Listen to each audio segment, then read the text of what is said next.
नमस्कार, मैं रफ़ी और आप देख रहे हैं डीएनएन इंडिया। हज़रत ख्वाजा गरीब नवाज रहमतुल्लाह अलैह की दरगाह में उनके दो खलीफा हज़रत ख्वाजा फ़खरुद्दीन चिश्ती गुरदेजी और हज़रत मोहम्मद यादगार सब्ज़वारी दादा साहब का 2 रोज़ा उर्स पूरे अकीदत और रूहानी माहौल के साथ मनाया गया। उर्स के मौके पर शाही महफिल, चादर का जुलूस, महफिल कव्वाली, नियाज़ो नज़र और भव्य लंगर का आयोजन किया गया। दरगाह हजरत ख्वाजा गरीब नवाज रहमतुल्लाह अलैहि में उनके दो खलीफा हजरत ख्वाजा फखरुद्दीन चिश्ती गुरदेजी और हजरत मोहम्मद यादगार सब्जवारी दादा साहब का 2 रोज़ा उर्स पूरी अकीदत और रूहानी माहौल के साथ मनाया गया। उर्स के मौके पर शाही महफिल, चादर का जुलूस, महफिल कव्वाली, नियाज़ो नजर और भव्य लंगर का आयोजन किया गया, जिसमें बड़ी संख्या में अकीदतमंदों ने शिरकत की। अंजुमन सैयद जादगान खुद्दाम ख्वाजा के उर्स कन्वीनर हाजी सैयद इमरान चिश्ती उर्फ इम्मू मियां ने बताया कि उर्स के दौरान दादा साहब के नाम का तबर्रुक भी अकीदतमंदों में वितरित किया गया। रूहानी महफिलों में सूफियाना कलाम गूंजता रहा और जायरीन ने अमन ओ अमान की दुआएं मांगी। इसी क्रम में अंजुमन यादगार शेख जादगान खुद्दाम ख्वाजा की ओर से भी अपने दादा साहब हजरत मोहम्मद यादगार सब्जवारी का उर्स हर्षोल्लास के साथ मनाया गया। त्रिपोलिया गेट से चादर का जुलूस निकाला गया, जो दरगाह स्थित संदली मस्जिद के पास दादा साहब के मजार पर चादर पोशी के साथ संपन्न हुआ। अंजुमन यादगार के सचिव एडवोकेट इजहार मोहम्मद चिश्ती ने बताया कि हर वर्ष 25 व 26 रजब को उर्स मनाया जाता है, जिसमें कुल की महफिल, नियाज फातिहा और जायरीन के लिए लंगर का विशेष इंतजाम किया जाता है। दोनों अंजुमनों की ओर से उर्स के समापन पर देश में अमन, भाईचारे और खुशहाली की दुआ की गई। सेक्रेटरी अंजुमन यादगार आज भाई जद्दल शेखजादा शेख सैयद मोहम्मद यादगार चिश्ती रहमतुल्लाह के 2 दिवसीय उर्स हैं, जो 25 रजब को आते हैं। आज के दिन पहले चादर जुलूस त्रिपोली गेस्ट हाउस से होते हुए दरगाह शरीफ में आता है। उनके मज़ार मुबारक पर चादर पेश होती है, फूल पेश होते हैं, सबके दुआएं होती है, लंगर एहतमाम किया जाता है। उसके बाद नमाज मगरिब दरगाह शरीफ में महफिल खाने में लंगर आम का एहतमाम किया जाता है, जो लंगर यहाँ पे आम हो रहा भी। शाम को जो है खड़के के बाद महफिल होगी। सुबह उसके बाद जो है आते नूर में ही सुबह 10 बजे से लेकर 12:15 बजे तक महफिल होगी, उसका लंगर आम होगा। दुआएं कह दी कि ये पूरा 2 दिवसीय उसका जो आयोजन अंजुमन यादगार चिश्ती शेख जादगान से किया जाता है। स्वामी विवेकानंद जयंती एवं युवा सप्ताह के अवसर पर महर्षि दयानंद सरस्वती विश्वविद्यालय के धन्वंतरी आरोग्य केंद्र एवं अखिल भारतीय विद्यार्थी परिषद के संयुक्त तत्वावधान में धन्वंतरी भवन में निःशुल्क चिकित्सा एवं स्वास्थ्य परीक्षण शिविर का आयोजन किया गया। स्वामी विवेकानंद जयंती एवं युवा सप्ताह के अवसर पर महर्षि दयानंद सरस्वती विश्वविद्यालय के धन्वंतरी आरोग्य केंद्र एवं अखिल भारतीय विद्यार्थी परिषद के संयुक्त तत्वावधान में धन्वंतरी भवन में निःशुल्क चिकित्सा एवं स्वास्थ्य परीक्षण शिविर का आयोजन किया गया। शिविर में विश्वविद्यालय के विद्यार्थियों, शिक्षकों, कर्मचारियों एवं आमजन ने बड़ी संख्या में स्वास्थ्य सेवाओं का लाभ लिया। शिविर का उद्घाटन जवाहरलाल नेहरू मेडिकल कॉलेज अजमेर के प्राचार्य डॉक्टर अनिल सामरिया ने किया। उन्होंने कहा कि स्वस्थ शरीर और सशक्त मन ही राष्ट्र निर्माण की मजबूत नींव है। निरोगी काया, अनुशासन, सुपोषण और योग को जीवन शैली का हिस्सा बनाकर ही 2047 तक विकसित भारत के संकल्प को साकार किया जा सकता है। उन्होंने माता पिता एवं बुजुर्गों की सेवा को ही सनातन परंपरा का मूल बताया। विशेष अतिथि अभावीप की राष्ट्रीय छात्रा कार्य प्रमुख एवं दंत चिकित्सक डॉक्टर प्रेरणा शर्मा ने युवाओं को देश की रीढ़ बताते हुए कहा कि ऊर्जावान और स्वस्थ युवा ही राष्ट्र निर्माण में प्रभावी भूमिका निभा सकते हैं। उन्होंने युवाओं से स्वदेशी उत्पाद अपनाने और आत्मविश्वास के साथ आगे बढ़ने का आह्वान किया। धन्वंतरी आरोग्य केंद्र के प्रभारी डॉक्टर राजू शर्मा ने स्वामी विवेकानंद के विचारों को याद करते हुए कहा कि उन्होंने भारत को एक जीवंत सभ्यता के रूप में विश्व के सामने प्रस्तुत किया और युवाओं में आत्मगौरव की भावना जगाई। महर्षि दयानंद सरस्वती विश्वविद्यालय के धन्वंतरी आरोग्य केंद्र एवं विश्वविद्यालय अखिल भारतीय विद्यार्थी परिषद इकाई के संयुक्त तत्वावधान में एक निःशुल्क चिकित्सा एवं परीक्षण शिविर का आयोजन किया गया। विश्वविद्यालय का स्वास्थ्य केंद्र विश्वविद्यालय के माननीय कुलगुरु प्रोफेसर सुरेश कुमार जी अग्रवाल के मार्गदर्शन में सदैव सेवारत रहता है। न केवल विश्वविद्यालय विद्यार्थी कर्मचारियों अपितु आसपास निवास करने वाले सभी ग्रामीणों, गरीबों की सेवा के लिए, चिकित्सा सेवा के लिए सदैव तत्पर रहता है। इसी के निमित्त आज इस चिकित्सा शिविर का आयोजन किया गया, जिसके मुख्य अतिथि जवाहरलाल नेहरू मेडिकल कॉलेज अजमेर के प्राचार्य डॉक्टर अनिल सामरिया रहे तथा चिकित्सा केंद्र के doctor Ashok Gupta, doctor Nitin Sharma, doctor PK Mathur सहित अन्य चिकित्सा कर्मियों ने भारतीय रेड क्रॉस सोसाइटी एवं सेंट जॉन एम्बुलेंस एसोसिएशन जिला शाखा अजमेर की वार्षिक आम सभा एवं सम्मान समारोह का आयोजन आज अजमेर स्थित रेड क्रॉस सोसाइटी परिसर में किया गया। भारतीय रेड क्रॉस सोसाइटी एवं सेंट जॉन एम्बुलेंस एसोसिएशन जिला शाखा अजमेर की वार्षिक आम सभा एवं सम्मान समारोह का आयोजन आज अजमेर के रेड क्रॉस सोसाइटी स्थित परिसर में किया गया। कार्यक्रम में चिकित्सा एवं समाज सेवा के क्षेत्र में उल्लेखनीय योगदान देने वाले चिकित्सकों को सम्मानित किया गया। रेड क्रॉस सोसाइटी जिला शाखा अजमेर के अध्यक्ष सोमानी ने बताया कि प्रतिवर्ष आयोजित होने वाले इस आम सभा का उद्देश्य संस्थान की गतिविधियों की समीक्षा के साथ साथ सेवा कार्यों में सक्रिय चिकित्सकों का सम्मान करना है। इस अवसर पर अजमेर संभाग के प्रतिष्ठित एलोपैथिक चिकित्सकों के साथ साथ आयुर्वेद एवं होम्योपैथी से जुड़े चिकित्सकों को भी सम्मानित किया गया। कार्यक्रम में रेड क्रॉस एवं सेंट जॉन एम्बुलेंस के पदाधिकारी, चिकित्सक और समाज सेवी उपस्थित रहे। समारोह के दौरान मानव सेवा को सर्वोपरि बताते हुए भविष्य में जनसेवा के कार्यों को और अधिक सशक्त बनाने का संकल्प लिया गया। आज का ये सम्मान समारोह किया गया है, जो मुख्य हमारे जो चिकित्सक हैं उनका सम्मान हर वर्ष की बात ही सम्मान किया गया है और रेड क्रॉस की जो विविध कार्य हैं वो सब बताए गए हैं। और रेड क्रॉस जो हमारे अजमेर में जो रेड क्रॉस है वो सबसे प्रथम आई है, इसके लिए विशेष जो किया गया है। मैंने तो यही कि भविष्य में और भी हम सुदृढ़ तरीके से कार्य करें, जनता की सेवा करें। राज्य सरकार, केंद्र सरकार ने जो हमें जिम्मेदारी सौंपी है उसको हम उनकी जिनके नीडी लोग हैं उन तक पहुँचाएँ।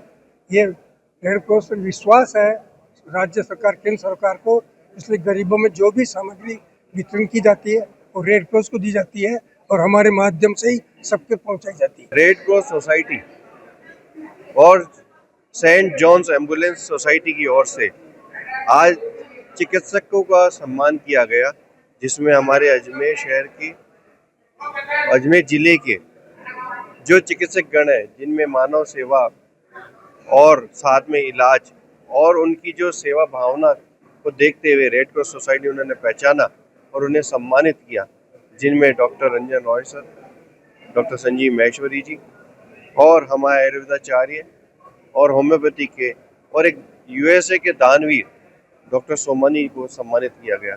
उन सबको आज मैं अपनी ओर से हार्दिक शुभकामना, बधाइयाँ और पूरे जवाहरलाल नेहरू आयुर्विज्ञान महाविद्यालय परिवार की ओर से उनको बधाइयाँ देता हूँ। आज का कार्यक्रम रेड क्रॉस सोसाइटी ने काफ़ी अच्छा किया, जो एक सम्मान दिया है चिकित्सकों को, और ताकि आगे आने वाले जो युवा हैं उनमें एक प्रेरणा स्रोत रहेगा कि हमें एक चिकित्सा यानी इलाज के साथ साथ एक मानवता के नाते सेवा भावी भी होना चाहिए, संवेदनाएं भी होनी चाहिए और त्वरित गति से इलाज की भावना भी होनी चाहिए। इस संदेश के लिए ये जो आज का कार्यक्रम रखा है वो बड़ी सराहनीय है, काफ़ी उनको बधाई के पात्र हैं। रेड क्रॉस सोसाइटी को पुनः मैं सभी पदाधिकारी गणों को धन्यवाद अर्पित करता हूं। यहाँ रुकते एक छोटे से ब्रेक के लिए, जल्द हाजिर होंगे खबरों के नए सफर के साथ। कैंसर बीमारी ही ऐसी है, चिंता तो होगी ना। लेकिन अब अपनी चिंता को बदलो विश्वास में, क्योंकि आदिनाथ कैंसर मेडिसिटी में है रेडियोथेरेपी, कीमोथेरेपी और कैंसर सर्जरी के उपचार के साथ आधुनिक सुविधाएं भी। विजिट करें आदिनाथ कैंसर मेडिसिटी एट चाची आवास अजमेर।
पंचशील स्थित सदगुरु इंटरनेशनल स्कूल में अपना 5वां दिवस हर्षोल्लास के साथ मनाया गया। विद्यालय निर्देशक, संयुक्त सचिव, प्रधानाचार्य, शैक्षिक सलाहकार ने दीप प्रज्वलित कर कार्यक्रम की शुरुआत की। पंचशील नगर स्थित सदगुरु इंटरनेशनल स्कूल में अपना 5वां स्थापना दिवस हर्षोल्लास के साथ मनाया गया। विद्यालय के निर्देशक, संयुक्त सचिव, प्रधानाचार्य, शैक्षिक सलाहकार ने दीप प्रज्वलित कर कार्यक्रम की शुरुआत की। इस यादगार दिन के उपलक्ष्य में विद्यालय में सांस्कृतिक कार्यक्रमों का आयोजन किया गया। विद्यार्थियों ने एकला चलो गीत के साथ सभी का उत्साहवर्धन किया तथा छात्राओं ने नृत्य की सुंदर प्रस्तुतियां दी। कक्षा 11वीं की छात्राओं ने विद्यालय के साथ अपने 4 साल के अनुभव सभी के साथ साझा किए कि कैसे उनके अध्यापकों ने उनका हौसला बढ़ाया व मार्गदर्शन किया। फाउंडेशन ईयर की टीचर मैम हर्षा चंदिरानी ने स्कूल के साथ बिताए अनुभव बताए और विद्यालय का आभार व्यक्त किया। विगत वर्षों की इस अद्भुत यात्रा का वर्णन एक वीडियो के माध्यम से दिखाया गया, जिसमें छात्रों व अभिभावकों ने स्वयं को विद्यालय का अंग मान गौरवान्वित महसूस किया। कुछ छात्रों ने टॉक शो के माध्यम से पिछले सालों का ज्ञान, अनुभव, अपने अंदर छिपे डर को बाहर निकालने, अपने हुनर को पहचानने के लिए विद्यालय व अपने गुरुजनों का आभार व्यक्त किया। इस अवसर पर surgeon the annual inter school fest में भाग लेने वाले विद्यार्थियों को विभिन्न स्तरों पर पुरस्कृत किया गया। प्रधानाचार्य ने अपने वक्तव्य में कहा कि सदगुरु न केवल एकेडमिक बल्कि नेशनल लेवल स्पोर्ट्स और अदर एक्टिविटीज में भी अपना बेहतर प्रदर्शन कर अजमेर में अपनी अलग पहचान बना रहा है। अभिभावकों ने विद्यालय के विगत वर्षों में किए गए प्रयासों तथा अथक परिश्रम की सराहना की। राष्ट्रगान के साथ कार्यक्रम का समापन किया गया। आज सदगुरु इंटरनेशनल स्कूल ने अपना 5th फाउंडेशन डे सेलिब्रेट किया है।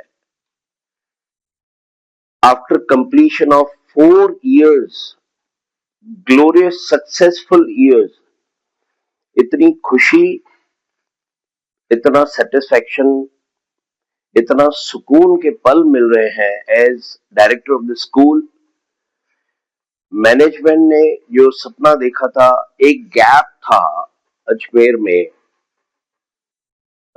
एजुकेशन, स्पोर्ट्स, परफॉर्मिंग आर्ट्स, उनका वो गैप को बहुत ही सक्सेसफुली, बहुत ही बेहतर और बेहतरीन तरीके से उसको फिल किया।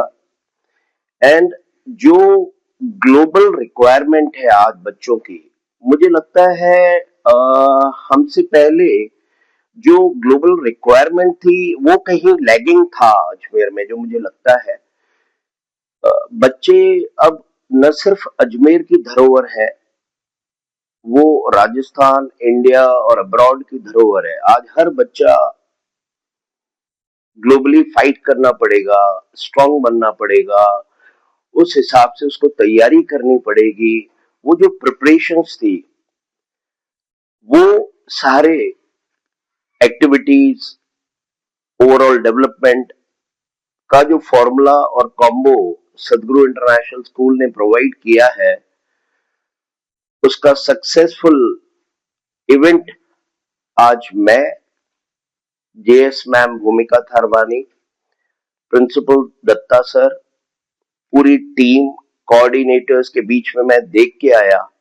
और ये मेरे लिए, बिलीव मी, लाइफ का सबसे बेहतरीन पल था, प्राउड मोमेंट था, जब बच्चों ने अपने जुबानी ये बताया कि जब वो एडमिशन के लिए अलग अलग स्कूल से आए थे तो उनका कॉन्फिडेंस लेवल क्या था, वो मन में कितने डाउट्स लेके आए थे कि क्या जो बाहर मेट्रोज में या अब्रॉड के लिए हमें प्रिपरेशंस करनी पड़ेगी वो मिलेगी या नहीं मिलेगी। And they were doing fantastic in auditorium आगाज। मैं वो देख रहा था, मुझे इतना मजा आया, इतना अच्छा लगा कि जिस नोबल कॉज के लिए अजमेर में हमने इस तरीके की एक स्कूल का गिफ्ट दिया है, वो उस पर्पस में हम सक्सेसफुल रहे। कई बार ऐसा बोला जाता है कि खाली इंफ्रास्ट्रक्चर से कुछ नहीं होता है। इंफ्रास्ट्रक्चर के साथ हमने जो बाकी एक्टिविटीज की है, जिस तरीके से मोर देन 120 मेडल्स हमारे हीरोज को, चैंपियंस को मिला है, जिस तरीके की उनको ट्रेनिंग दी गई है, gold, silver, bronze, may be district, may be state, may be national. और बिलीव कीजिए, जब 4 साल में प्रेस कॉन्फ्रेंस पहले कर रहा था तो मैंने कहा इंटरनेशनल प्लेयर सदगुरु इंटरनेशनल स्कूल से निकलेगा, क्योंकि हम उस तरीके का कोचिंग और ट्रेनिंग हर मामले में देते हैं। वो दिन याद आ रहा है जब एजुकेशन मिनिस्टर सर ने आज ही से 5 साल पहले इसका इनॉग्रेशन किया था, तो उन्होंने बोला जब नाम ही सदगुरु है और जिस नोबल कॉज के लिए इसको शुरू किया जा रहा है, तो उनकी दुआएं भी लगी हैं और हम उस जगह पे पहुंचे हैं कि now we are emerging as leader in education of not only Ajmer but Rajasthan. And believe me, trust me, those who dream the most do the most। हम कुछ ही समय में पूरे इंडिया में अजमेर का और सदगुरु इंटरनेशनल स्कूल का परचम लहराएंगे, क्योंकि यहां से जो बच्चे 12th से पास आउट होके बाहर जाएंगे, we are in 85 countries across the globe, हम उनको हर वो सुविधा, हर वो फैसिलिटी, हर रिक्वायरमेंट उनकी फुलफिल करेंगे। और वहां से जब वो बच्चे पढ़ के बाहर निकलेंगे, तो ये एक पॉइंट ऐसा है कि हम उन्हें जॉब भी 85 कंट्रीज में देंगे। और जो अजमेर में जॉब करना चाहेगा, जो मेरा सपना है कि पेरेंट्स के साथ बच्चे रहे, हम उनको वापस बुलाएंगे और हमारे सदगुरु ओवरसीज और डिफरेंट डिविजन्स में जॉब देंगे। Thank you very much and congratulation. Delhi world public school Ajmer द्वारा जॉय ऑफ शेयरिंग अभियान के अंतर्गत एनजीओ गूंज एवं ग्रीन सोल के सहयोग से जूते एवं कपड़े संग्रह अभियान के 6ठे संस्करण के तहत शुक्रवार 17 जनवरी 2026 को चौपाटी अजमेर में एक प्रभावशाली जागरूकता रैली का आयोजन किया गया। Delhi world public school Ajmer द्वारा जॉय ऑफ शेयरिंग अभियान के अंतर्गत एनजीओ गूंज एवं ग्रीन सोल के सहयोग से जूते एवं कपड़े संग्रह अभियान के 6ठे संस्करण के तहत आज अजमेर चौपाटी में एक प्रभावशाली जागरूकता रैली का आयोजन किया गया। रैली का नेतृत्व कक्षा 5 के जूनियर काउंसिल सदस्यों एवं कक्षा 8 के मिडिल स्कूल काउंसलिंग सदस्यों ने किया, जिसमें कक्षा 8 के लगभग 100 विद्यार्थियों ने उत्साहपूर्वक भाग लिया। विद्यार्थियों ने अनुशासित मार्च करते हुए नारों और संदेशात्मक स्लोगन लिखी तख्तियों के माध्यम से समाज को जागरूक करने का प्रयास किया। रैली के दौरान विद्यालय के प्रधानाचार्य भानु प्रताप पंत ने अभियान के उद्देश्य पर प्रकाश डालते हुए बताया कि जरूरतमंदों की सहायता के लिए पुराने कपड़े, जूते, कंबल, स्टेशनरी और खिलौने दान किए जा सकते हैं, जिससे समाज में सहयोग, संवेदनशीलता और साझा करने की भावना विकसित होती है। रैली का नेतृत्व council head miss shiny Ashima Anthony ने किया। यह आयोजन विद्यार्थियों में करुणा, सामाजिक उत्तरदायित्व और नागरिक चेतना को सशक्त बनाने की दिशा में एक सार्थक पहल साबित हुआ। दिल्ली वर्ल्ड पब्लिक स्कूल के बच्चे ये जो पूरा महीना है, इसको हमने जॉय ऑफ शेयरिंग के रूप में मना रहे हैं। और शेयरिंग हमारा न केवल टॉयज और क्लोथ्स और जो कंबल हैं या क्विल्ट हैं, ये हम देना चाहेंगे 26 जनवरी के दिन जब हमारा एक कार्निवल हो रहा है। लेकिन एक बहुत इम्पोर्टेंट चीज़ है, जिसमें हम जो जूते हैं जो बस हम लोग यूज़ नहीं करते हैं, और मिलियंस ऑफ जोड़ीज ऑफ जूते हैं, ये लैंडफिल में चले जाते हैं और ये लैंड को ख़राब करते हैं। और ये जूते हम लोग इकट्ठा कर रहे हैं और ये बॉम्बे जाके रिफैब्रिश होंगे, बनेंगे, और जिन बेचारे लोगों के पास जूते नहीं है उनको मिलेंगे। और इस बहाने हम लोग जो है प्रकृति को भी की भी सेवा करेंगे। तो जूतों को फेंके मत, नेचर से प्यार करिए और अपने दिल में अच्छाई लेते हुए इस समय जिन लोगों के पास जो चीज़ें की कमी है उसको वापस देना इस अवेयरनेस मार्च का मुख्य उद्देश्य है। और हमारे 7th और 8th के बच्चे इसमें हमारे पार्ट ले रहे हैं। हमारे बहुत सारे टीचर्स बहुत ही एंथुसियास्टिकली आना सागर चौपाटी में आए हैं। और ये जो चीज़ है, ये जो ड्राइव है, ये पूरे 1 महीने चलेगी और 26 तारीख को ये कंप्लीट हो जाएगी। सर, एजुकेशन के साथ साथ बच्चों में देखिए बहुत जरूरी है, नितांत आवश्यक है। एजुकेशन के माध्यम से हम समाज को सुधारना ही चाहते हैं, हम अच्छे इंसान बनाना चाहते हैं जो अपनी अपनी जो भी प्रतिभाएं हैं उसके द्वारा समाज को, देश को, विश्व को कुछ दें। देखिए इस रैली से तो हम लोग बहुत लोगों के साथ पहुंचेंगे ही, लेकिन बच्चे भी इस चीज को समझे, ये हमारा मुख्य उद्देश्य है। बच्चे का जो इफेक्टिव डोमेन है, सेंसिटिविटी है, ये बच्चे जाने, क्योंकि आप देख रहे हैं बच्चे कितने एक्साइटेड हैं, कितने एंथुसियास्टिक हैं। तो हर कड़ी एक दूसरी कड़ी से जुड़ी हुई है। और इस रैली के थ्रू शहर के अलवरगेट क्षेत्र स्थित फ्रेजर रोड पर चोरी की एक बड़ी वारदात सामने आई। अज्ञात चोरों ने भीखाराम मीणा के मकान को पीछे की दीवार फांदकर घर में प्रवेश किया और दरवाजे की जाली तोड़कर कमरे में घुस गए। शहर के अलवर गेट क्षेत्र स्थित फ्रेजर रोड पर चोरी की एक बड़ी वारदात सामने आई है।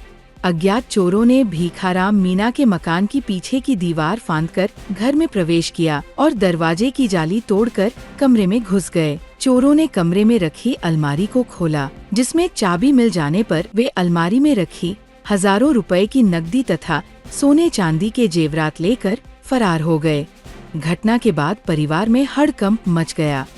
पीड़िता अनीता मीना ने बताया कि चोरों द्वारा मकान में रखी नकदी और कीमती जेवरात चोरी कर लिए गए हैं। घटना की सूचना पुलिस को दी गई, जिसके बाद मौके पर पहुंची पुलिस ने जांच शुरू कर दी है। पुलिस आसपास के क्षेत्र के सीसीटीवी फुटेज खंगाल रही है और चोरों की तलाश की जा रही है। 7 तारीख को बच्चों को छोड़ने गई थी, 9:43 पे यहाँ से गई थी, 10 बजे चोरी हो गई थी। बाउंड्री कूद के आए थे और अलमारी में से 40,000 उसमें से काटे थे और अंगूठी सोना चांदी की और चिटकी लेके गए थे। क्या लगता है आपके कितने टाइम के अंदर की वारदात? आधे घंटा के माए हुए था। क्या क्या गया आपके यहाँ से? सोना चांदी की अंगूठी गई है उसमें और चिटकी गई है और पैसे केस गए। घर पे कोई भी नहीं था उस समय कोई नहीं था, वो ड्यूटी पे थे। चोर कैसे आए अंदर? बाउंड्री कूद के आए बाहर से। कितने लोग जो है आशंका? ऐसा पता नहीं है, 3-4 जने तो होंगे। तो कितने का नुकसान होगा? नगद कितने गया? 40,000 नकद गए। तो कितने का माल गया? 2-2.5 लाख का माल गया, 2 लाख से ऊपर का। रिपोर्ट दर्ज करा दी आपने? हाँ, करवा दी। कहाँ पे रहते हो आप लोग? मकान कहाँ पे आपका? यही है ना, राजा सागर 1 नंबर कॉलोनी। राजा सागर 1 नंबर। हाँ, पुलिस आ गई, कल आई थी गाड़ी। खबरों के सफर में अभी सिर्फ इतना ही। फिर हाजिर होंगे खबरों के नए सफर के साथ। तब तक के लिए दीजिए इजाजत। नमस्कार।